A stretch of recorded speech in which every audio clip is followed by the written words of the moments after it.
Hello, I'm Dougie Brimson and welcome to Maxx. This is what we've got coming up for you this week. We've got action from the first round of the British Tractor Pulling Championship. Sarah meets up with a Powerboat racer and I'm in Norfolk finding out all about mini motor racing.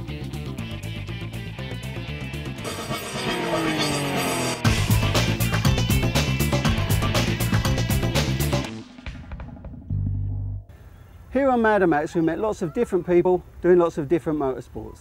And when I was told I was going to be coming and having a look at some tractor pulling, I had sad visions of Massey Ferguson's and John Deere's.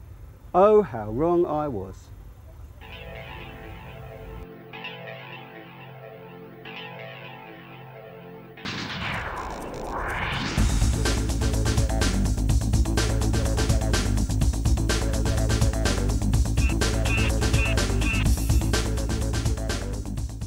These tractors may share the same name and layout as your average agricultural machine, but that's where the similarities end. Competition tractors run on alcohol and sport up to 5 different engines, producing in excess of 5,000 brake horsepower. There are a number of different classes in tractor pulling, each type using a different engine layout or a different type of power unit. But the basics are all the same, to progress down a track in as quick a time as possible, pull in as much weight as possible. I met up with Brial Armistead, one of the most successful tractor pullers outside the United States. He's going to tell us all about the sport and his tractor unit, Desperate Dan. How did you get involved in this sport? Well, it started about 22 years ago. I was actually working for one of the guys who was the instigator of tractor pulling in Great Britain, and I jumped on his tractor and it sort of got going from there, really. So you've been doing it ever since? Yes, we have, yeah. And with a great deal of success? Yes, we have. This tractor has been probably the most successful one. We started off with a Rolls-Royce diesel, then we went to 3 V12 Jag 5.3s, and we went to a Rolls-Royce Griffon 38 litre V12, and we built another one with alcohol turbocharged Rolls-Royce Griffon, and hence the one now with the 4 or 5 big block Chevys. Obviously, something like this, I mean, the other big thing as well is the cost. The cost must be astronomical. It is quite a lot, especially if you have a blow up. We tend to, about every 70 to 80 runs, we found out it's cheaper to repair before we have a blow up. We replace all the rods, all main bearings, and rebuild the motors. And we have been very fortunate. We haven't had a lot of blown motors for quite a few years now. Well, at the minute the tractor is set up for the smaller class, the 3.4 tonne class, which just has 4 527 V8 Alky blown motors. We do have another motor which we put in the middle there for the bigger class. So they are all 527 533s, V8s Alky blown. The front two are actually a high helix blowers and a big bed of sparking. So we're getting about 1750 out of these front 2 motors. Right, this is the business end of the tractor. It's pretty self-explanatory, really. Yeah, they're just big. They have a maximum tyre width set down by the rules of the association, which is going to exceed 30.5 inches, which these are. We double cut them, put an extra cleat in the middle of a standard tyre. I'm only going to say there's not a lot of tread on them. Well, there isn't, but we found that the wheels are doing about 115 mile an hour, although we aren't going down the track at that speed. But we work on friction more than traction, believe it or not. So that's why we run, like the Formula 1 guys run slick tyres. They found it to be the best.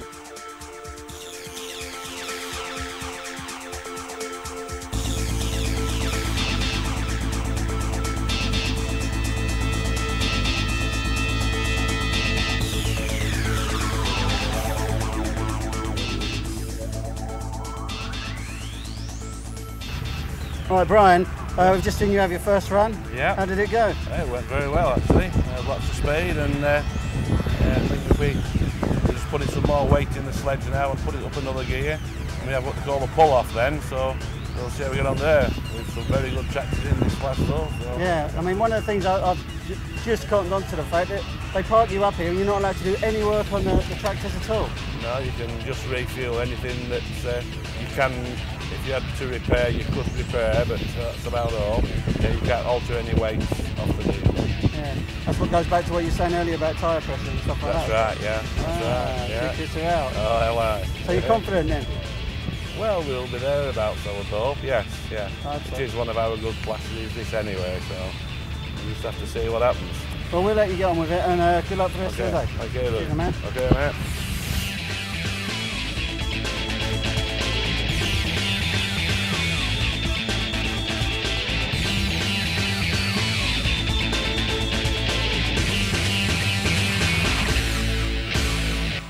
Now, tractor pulling has got an old, very long established history, and it's got an amazing future because this sport is absolutely bizarre, and I totally get it. The guys who do it are all mad. We've seen 5 Chevy supercharged V8s strapped to a tractor. There's another tractor with an American bomber engine dating back to 1944, and the guy told us he just bought a tractor with 2 of them engines on. So, you know, where do you go from there? They're all raving mad. I wonder where I can go over a decent rocket engine.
Coming up in part 2, Sarah Donohue drags a fellow powerboat racer from the waves for a chat, and I'm in Norfolk with some mini motor racers.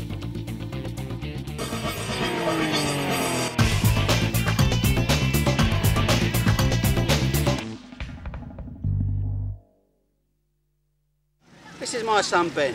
Now if I dragged him along to my local racetrack and asked him to have a thrash around on his Kawasaki, you'd think I was raving mental. But if he dragged me along to my local racetrack and told me to get my butt out and have a race around on this, I'd think he was mental.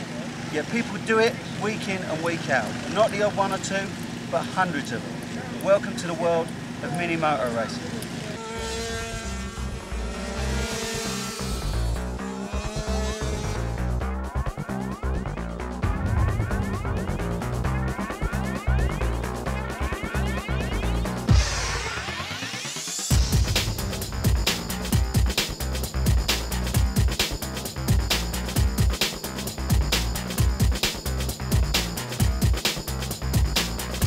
The British Mini Moto Championship has been running since 1995. Over a season they compete in 8 rounds and run 9 classes of competition from juniors to seniors. There's even a class for mini sidecars.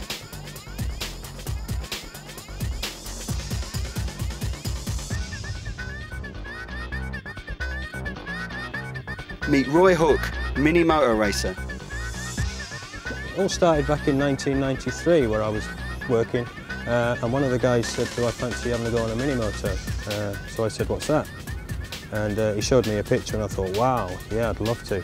So we went for a hire and ride at on a mill circuit, an indoor circuit at Oldham. And at the end of that day I was buzzing and I had to have one, just needed one. Basically it all started in Italy and Japan where it's absolutely rife out there. And it came over to these shores, I think, in the late 80s, very early 90s. As the guys progress on mini-motos, they'll move up through the ranks of mini-motos and they'll go on to race 125s and hopefully on to World Championships. So yeah, it's basically, in the Formula 1 terms, these things are equivalent to your karting. The proportions between rider and bike may make mini-moto racing look a bit of a joke, but there is a serious side to it. It is not only a cheap way of getting started in motorcycle racing, but also a training ground for future motorcycle stars. Something like my little F-Co will probably do something in the region of 40 to 50 miles an hour, depends on how it's geared for what circuit.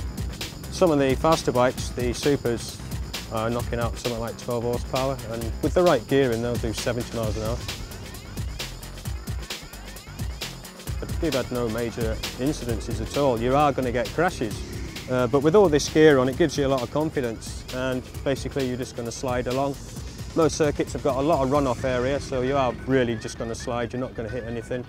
The sort of injuries the guys will get are maybe broken collarbone or a broken wrist or something, so it's nothing too serious. 6 weeks and you're back on them again.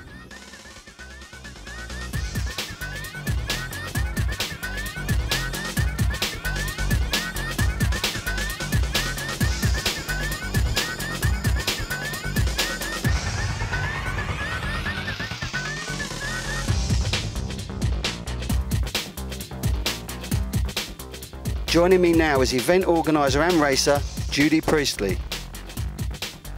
Judy, you look quite sane. How on earth did you end up doing this mad sport of cycle racing? It's been a dream and a passion really. My husband used to race big bikes, he used to race at TT and everything. I always wanted to race sidecars. I can't honestly say why. It's the adrenaline, it's throwing yourself around, it's just so much fun. Everybody should race them. But what we really want to do is promote mini-moto racing, really as a goal for the kids to move up and become future champions. Because you have had some notable successes from amongst the British ranks. From the 1999 season we've had 10 of our junior riders move up, and they're all in the top 10 of their classes.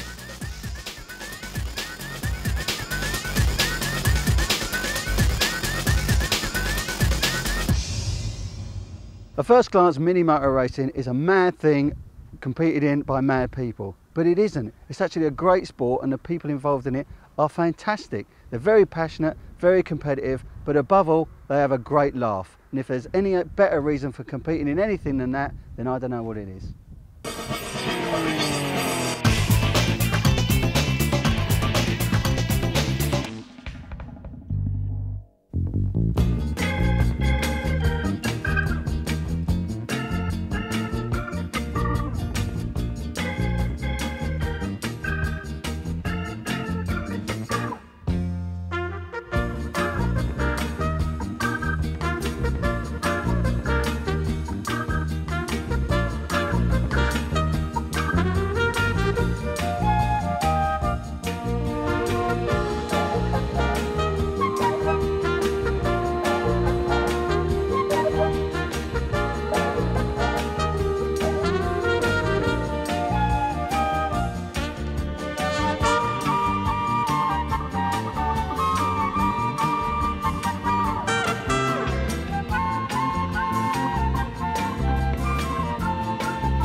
like life in the fast lane? Well, it doesn't come much faster than offshore powerboat racing.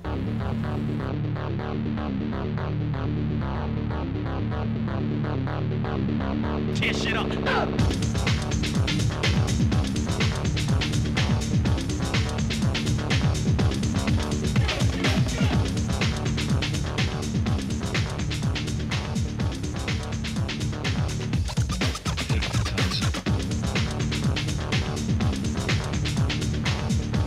Let's hook up with Ricky Hill, 2-litre offshore driver.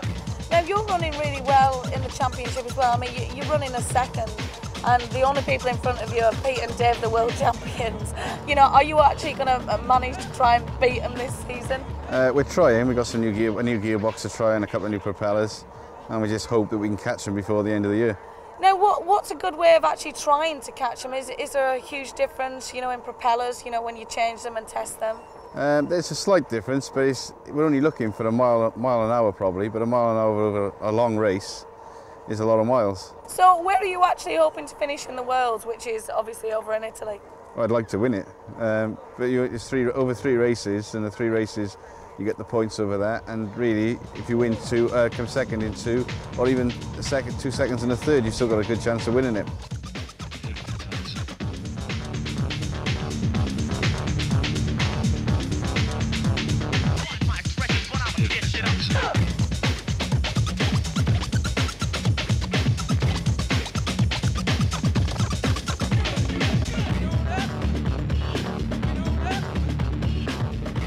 Let's meet Mike Mantle, professional powerboat racer.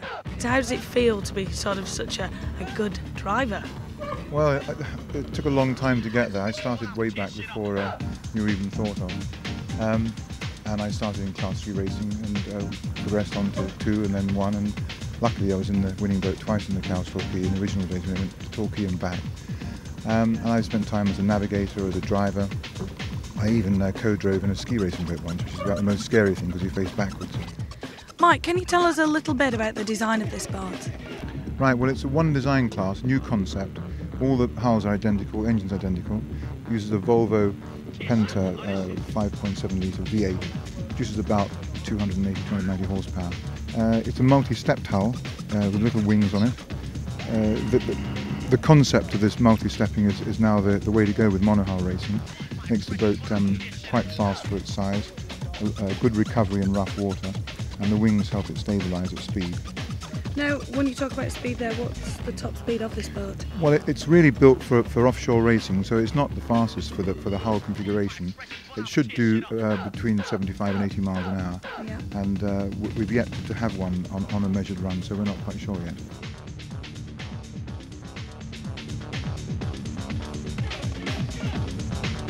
At this point, I'd usually wish my interviewees all the luck for the rest of the season. But in this case, I'm going to be very unsporting and wish them all the unreliability in the world, and me and Ricky all the best.